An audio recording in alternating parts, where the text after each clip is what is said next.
caught in the crossfire. It's caught in the hello everyone, welcome to my YouTube channel study junction point. आज का topic है हमारा चोल ग्राम प्रशासन।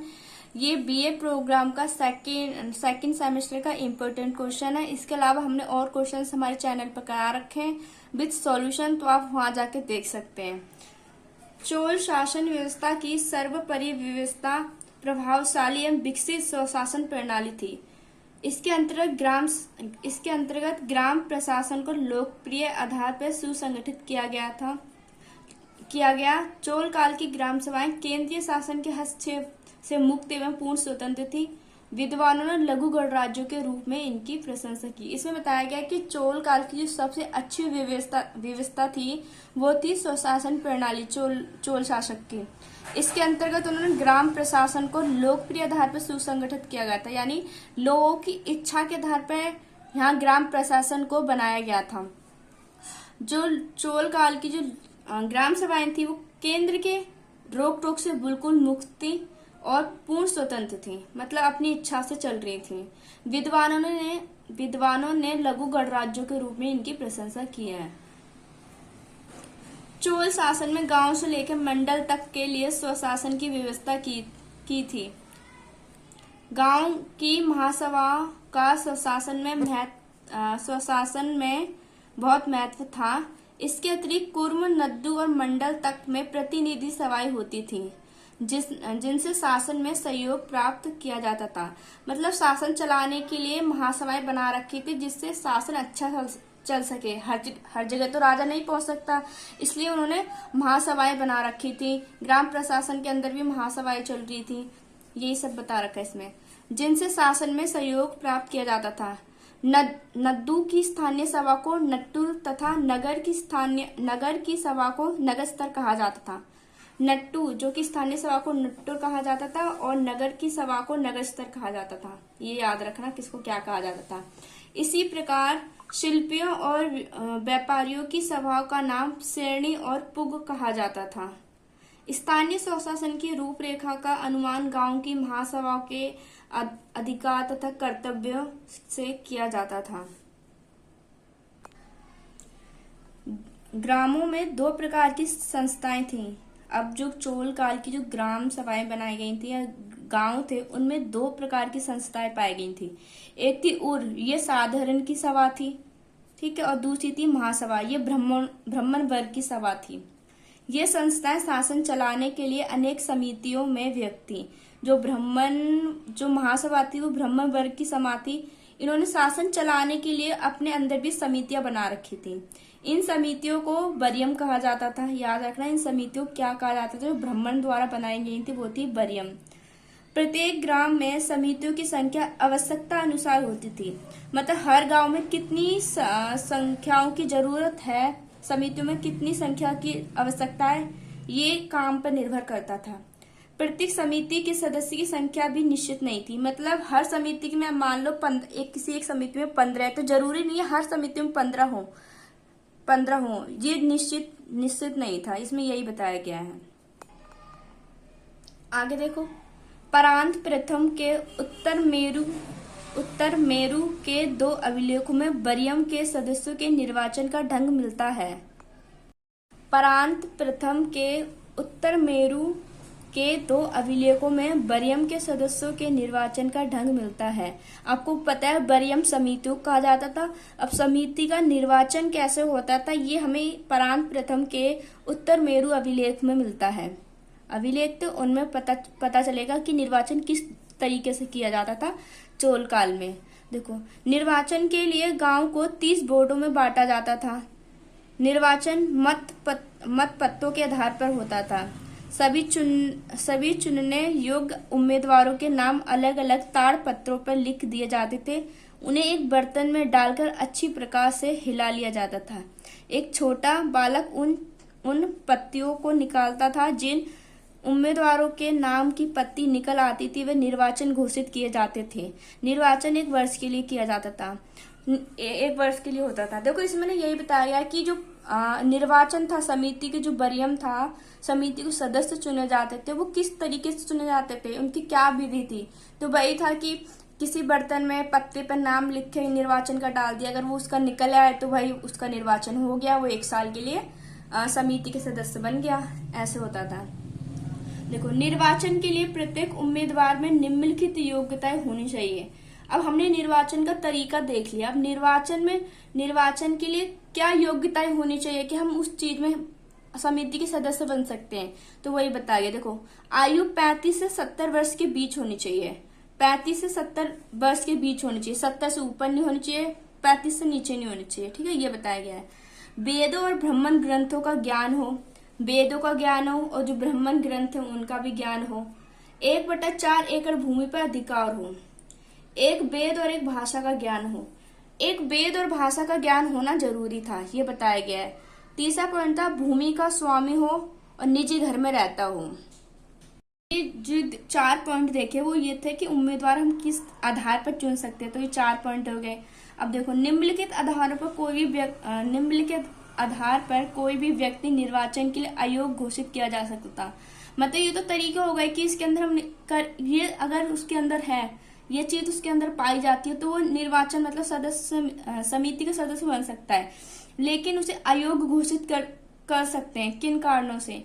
यदि वह पिछले 3 वर्षों से किसी समिति का लगातार सदस्य हो। मतलब सदस्य हो लेकिन मतलब 1 हो, 2 साल के लिए हो, 3 साल के लिए अगर लगातार है तो वो इसका समिति का सदस्य नहीं हो सकता, किसी भी समिति का सदस्य नहीं बन सकता। यदि वह समिति की आय व्यय का हिसाब ना दे सका हो।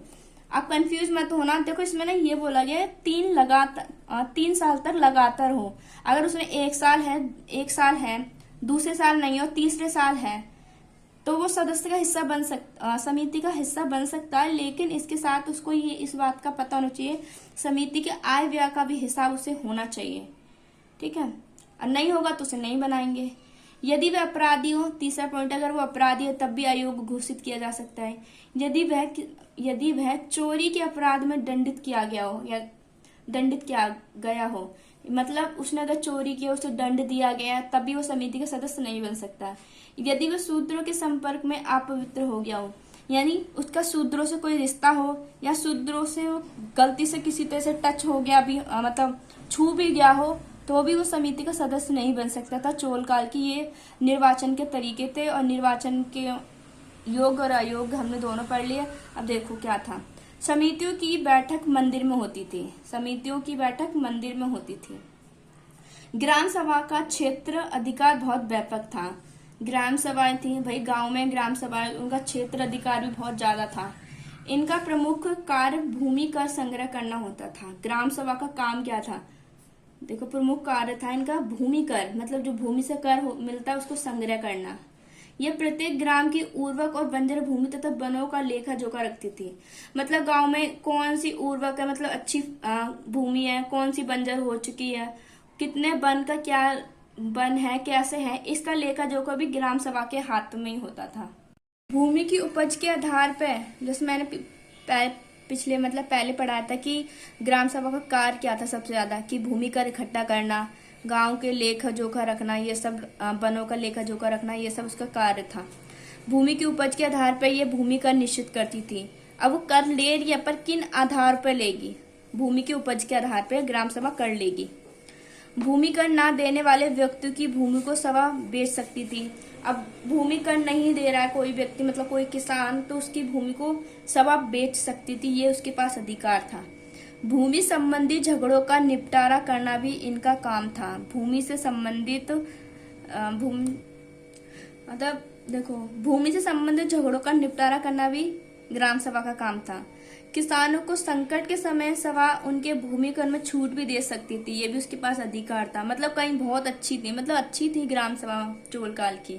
देखो भूमि कर में छूट भी दे सकती थी, किसानों का जो झगड़ा उसको निपटा सकती थी। और अगर मतलब भूमि कर ले रही तो उपज के आधार पे लेगी, ऐसे ही नहीं अगर एक जगह अगर 5% लगाए तो सब में 5% लगा दिया। इस टाइप में एग्जाम्पल दे रही हूँ, आप समझ मत लेना, 5% था मैं बता रही हूँ। तो उस आधार पे सारे मतलब कर लेगी। कहीं मतलब बहुत अच्छी थी वो चोल काल की जो ग्राम सभाएं थी। ठीक है, ग्राम सभा थी। भूमि के वर्गीकरण का अधिकार एकमात्र सभा को ही था। भूमि का वर्गीकरण मतलब भूमि को बांटना, उनका बांटने का अधिकार भी किसके पास था? सभा के पास। समय समय पर चोल नरेश साम्राज्य की भूमि का संरक्षण कराते थे। चोल नरेश मतलब चोल शासक जो थे वो भी भूमि का सर्वेक्षण कराते थे, परंतु भूमि के वर्गीकरण में परिवर्तन करने से पहले उन्हें सभा की अनुमति लेनी पड़ती थी। चोल काल के जो शासक थे वो भूमि का सर्वेक्षण कराते थे, लेकिन अगर सर्वेक्षण करा रहे हैं, अगर उसमें कुछ चेंजेस करने या फिर कुछ बदलना है, उससे पहले उन्हें सभा की अनुमति लेनी होती थी। कितनी अच्छी थी उस, मतलब उन्होंने इतनी ज्यादा उसको अहमियत दे रखी थी ग्राम सभा को कि उससे अनुमति लेंगे तभी भूमि में कोई परिवर्तन किया जाएगा। ग्राम की सार्वजनिक भूमि पर भी सभा का अधिकार होता था। कोई भी अगर सार्वजनिक भूमि है, पब्लिक प्लेस है, तो उस पे भी सिर्फ ग्राम सभा का ही अधिकार होता था, ना कि राजा का मतलब शासक का। ग्राम की पुरानी सड़कों की मरम्मत कराना एवं नई सड़कों का निर्माण कराना भी सभा का उत्तरदायित्व था, है ना। देखो, ग्राम की पुरानी सड़कों की मरम्मत कराना एवं नई सड़कों का निर्माण कराना भी किसका कार्य था? ग्राम सभा का। ग्राम सभा का ये ग्राम सभा के कार्य हैं एक तरीके से, मतलब वो अपनी कैसे अपनी जिम्मेदारी निभा रहे थे और कितने स्वतंत्र थे। हमने ऊपर ही पढ़ लिया था कि इनके पास स्वतंत्रता थी, है ना। राजा का कोई हस्तक्षेप नहीं था इसमें, ये पढ़ा हमने। देखो, उत्तरदायित्व नहीं था। सभा की एक विशेष समिति होती थी। सभा की एक और विशेष समिति होती थी जिसे धर्म वरियम कहा जाता था। वरियम याद रखना, मैं बार बार बोली, वो समिति को कहा जाता था। सभा की एक और समिति होती थी जिसे धर्म वरियम कहा जाता, मतलब धर्म से जुड़ी हुई समिति कहते थे। ये पाठशालाओं, अशुद्धालयों, मंदिरों इत्यादि का निर्माण एवं देख रेख करती थी। ये जो धर्म से जुड़ी हुई जो हमारी वो समिति थी, उसका कार्य क्या था? देखो, पाठशालाओं को देखना, अशुद्ध जो दवाइयाँ जो हमारी बनती हैं, अशुद्धालयों, मंदिरों इत्यादि का निर्माण एवं देखरेख करती थी। सभा की एक अन्य समिति न्याय कार्य करती थी। सभा की एक और अन्य समिति थी जो थी न्याय समिति बोल सकते हैं, जो न्याय करती थी। अपराधी का पता लगाना न्याय समिति का कार्य था। उसके ऊपर मुकदमा चलाना, ये भी न्याय समिति का कार्य था। दोषी होने पर उसे दंड देना, ये भी न्याय समिति का कार्य था। इस न्याय समिति का कार्य था, मतलब मैंने बता दिया न्याय समिति का कार्य क्या था? दोषी को ढूंढना, उसे दंड देना और मुकदमा चलाना, ये न्याय समिति का काम था। और धर्म से जुड़ी जो समिति थी उसका कार्य था पाठशाला, अशुद्धालयों, मंदिरों इत्यादि की देखभाल करना, ठीक है, अच्छे काम करना। आगे देखो, इस समिति में न्यायाधीश के साथ साथ ग्राम के शिक्षित और सम्मानित व्यक्ति भी सदस्य हुआ करते थे। ये तो हमने पढ़ लिया ग्राम सभाएं कैसी थी, ग्राम सभा के अंदर क्या क्या चीज थी, उनके कार्य क्या थे, कैसे वो प्रशासन करती थी ग्राम सभा, और स्वतंत्र रूप से वो कैसे हिस्सा ले रखी थी चोल काल में, और कैसे उसको इम्पोर्टेंस दे रखी थी राजाओं द्वारा कि उसमें कोई भी रोक टोक करने से पहले या फिर कुछ बदलने से पहले राजा से उन्हें ग्राम सभा से राजा को अनुमति लेनी होती थी। नगर स्वशासन, चोल अभिलेखों में नगर सभा का उल्लेख है। चोल जो अभिलेख थे उसमें नगर सभा का उल्लेख है। इसका गठन व्यापारिक केंद्रों के प्रबंध कार्य हेतु किया गया है। जो नगर स्वशासन व्यवस्था पढ़ रहे हैं, उसका गठन किस लिए किया गया था? चोल काल में व्यापारिक केंद्रों के लिए, ठीक है। नगर सभा के प्रशासन व्यवस्था में मुख्य रूप से व्यापारियों को ही सम्मिलित किया जाता था। नगर सभा जो थी उसमें मुख्य रूप से व्यापारियों को ही शामिल किया गया था, उनके लिए ही बनाई गई थी नगर स्वशासन जो व्यवस्था थी। विभिन्न व्यापारिक वर्गों, प्रतिष्ठानों तथा उद्योगों पर कर के दरों का निर्धारण तथा वसूली का दायित्व नगर स्वशासन का था। नगर सभा का काम देख लिया। नगर सभा किस लिए बनाई गई थी? वो सिर्फ व्यापारियों के लिए बनाई गई थी, व्यापारियों के लिए कार्य करेगी, इसलिए चोल काल में जो थी नगर सभा बनाई गई थी।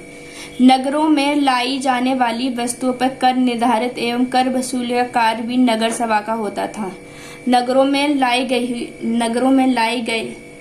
लाई जाने वाली वस्तु पर कर निर्धारित एवं कर वसूली का कार्य भी नगर सभा का होता था। मतलब किसी भी प्रकार का सामान आएगा जाएगा उसका कार्य भी नगर सभा का होता था। नगर की प्रबंध समिति करों के द्वारा संग्रहित धन का उपयोग कर नगर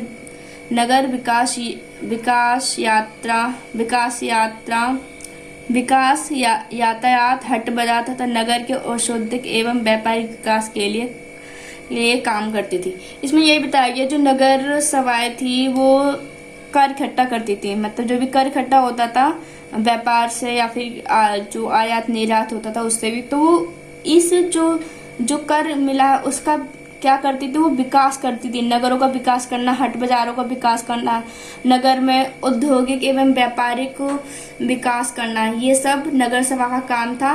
नगर सभा ये सिर्फ उसी बेस पर करती थी कि उसको कर कितना प्राप्त हो रहा, कर के आधार पर वो विकास करती थी।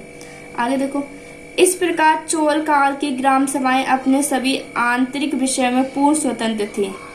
कितनी ज्यादा स्वतंत्र थी वो हमने पढ़ लिया, ठीक है। राज्य उनके कार्य में तभी हस्तक्षेप करता था जब उनमें कोई भारी गड़बड़ आ जाती थी। वैसे तो राज्य मतलब राजा उसमें हस्तक्षेप नहीं कर सकता, लेकिन बहुत ज्यादा उसमें कोई गड़बड़ी हो गई या फिर कुछ ज्यादा चीजें बिगड़ गई है तो राजा का हस्तक्षेप उसमें हो जाता था। चोल साम्राज्य के अंतर्गत केंद्र केवल साम्राज्य की सुरक्षा, विदेश नीति और आंतरिक शक्ति और लोक कल्याण के लिए कार्य को ही करता था। केंद्र का काम क्या था? सुरक्षा करना, साम्राज्य की सुरक्षा करना, विदेशी नीतियों को देखना, आंतरिक शक्ति को मजबूत करना, लोक कल्याण करना, ये केंद्र का कार्य था। शेष कार्य नगर और प्रांत की सभाएं ही करती थी। इन सब के अलावा जो भी कार्य थे या फिर जो भी कार्य करवाए जा रहे वो सिर्फ नगर या फिर ग्राम सभाएं करती थी। नगर या फिर ग्राम सभाएं करती थी।